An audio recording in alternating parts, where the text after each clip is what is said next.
Episode 15, Within the Veil of Shadows, a descent into haunting maternity. Sarah and I had been living a blissful life together, dreaming of starting a family. But everything changed when Sarah became pregnant.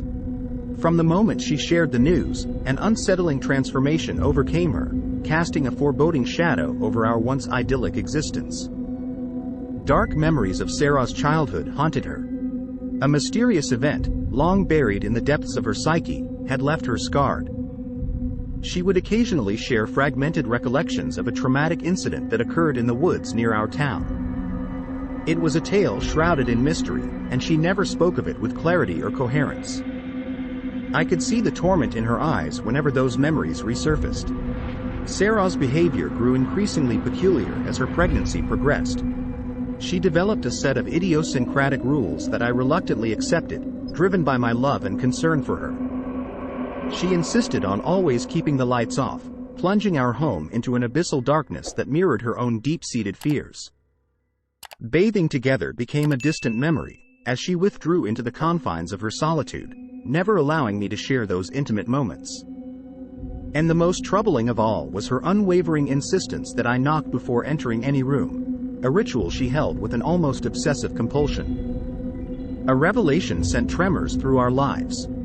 In the same woods where Sarah's childhood trauma occurred, a grim discovery shook our community to its core. The skeletal remains of a child, gnawed by time and the elements, were unearthed. The news struck Sarah like a bolt of lightning, the color draining from her face as if confronted by a specter from her past. From that moment, Sarah descended into a labyrinthine abyss of torment and paranoia. Her once luminous spirit faded, replaced by a ghostly specter, hollow and distant. She withdrew into solitude, spending endless hours locked away in rooms that required the sacred knock to enter. Her mind seemed to dwell in a murky realm where reality and nightmare converged. The news of Sarah's pregnancy should have brought elation, but instead, it instilled an unfathomable dread in both of us.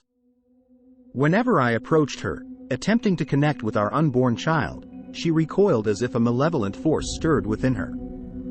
Her touch, once tender and loving, became tense and uncomfortable. I yearned for the joyous anticipation that should accompany impending parenthood, but it was eclipsed by an all-encompassing fear.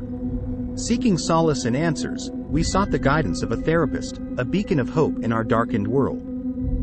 But just like shadows in the night, Sarah remained silent throughout the sessions, evading the therapist's gentle inquiries with monosyllabic responses. The therapist sensed that something deeply unsettling plagued Sarah's psyche, but her efforts to unravel the truth were thwarted by my wife's impenetrable walls of resistance. As we returned home, the radio blared with shocking news. The child's remains found in the woods were estimated to be from the same era as Sarah's disappearance years ago.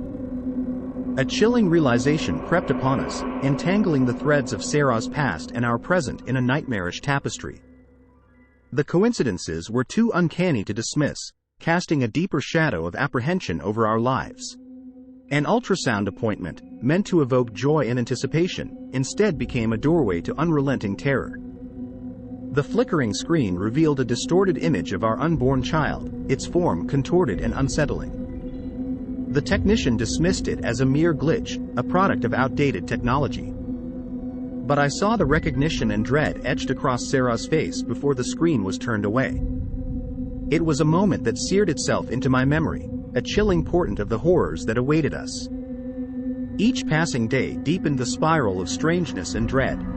Sarah's aversion to sunlight grew, confining her to the dim recesses of our home. She shrouded every window with heavy curtains, guarding against the perceived threat of sunlight upon our unborn child.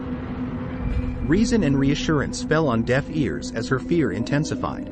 Nightly walks became our unsettling routine. As the sun dipped below the horizon, an undeniable restlessness gripped Sarah, propelling her out into the night. We ventured into the darkness together, rain pelting our faces, a tempestuous symphony echoing our fears. Her need to escape the suffocating confinement of our home grew palpable, and I followed, desperate to protect her from the unnameable horrors that lurked in the shadows. But it was the insatiable cravings that chilled me to the bone. Sarah's appetite for raw sustenance transcended the boundaries of normalcy. She devoured raw fish, tearing into its flesh with an almost primal hunger. The nauseating stench permeated our home, warping the air with a putrid undertone.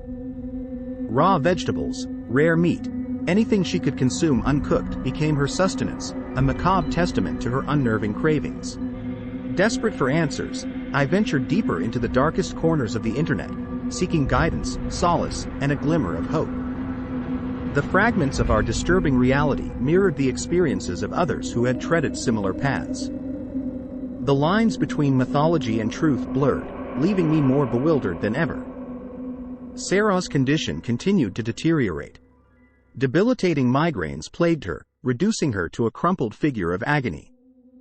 Church bells, once a harmonious melody, became an unbearable torment, exacerbating her headaches with each toll.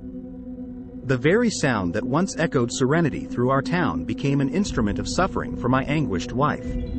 A simple pair of scissors on the table became a catalyst for paralyzing fear. Sarah's screams pierced the air, chilling me to the bone. She demanded their removal, along with most of our cutlery, replacing them with plastic alternatives. The remnants of her refined nature vanished as she resorted to tearing into her meals with her bare hands, a savage act that defied reason and underscored the looming darkness that had consumed her. Sarah's refusal to undergo further medical checkups compounded my fears. The distorted image of our unborn child persisted in my nightmares, a haunting reminder that we were tiptoeing on the precipice of something malevolent. The very essence of motherhood, a source of joy and love, had become a suffocating void that threatened to consume us all.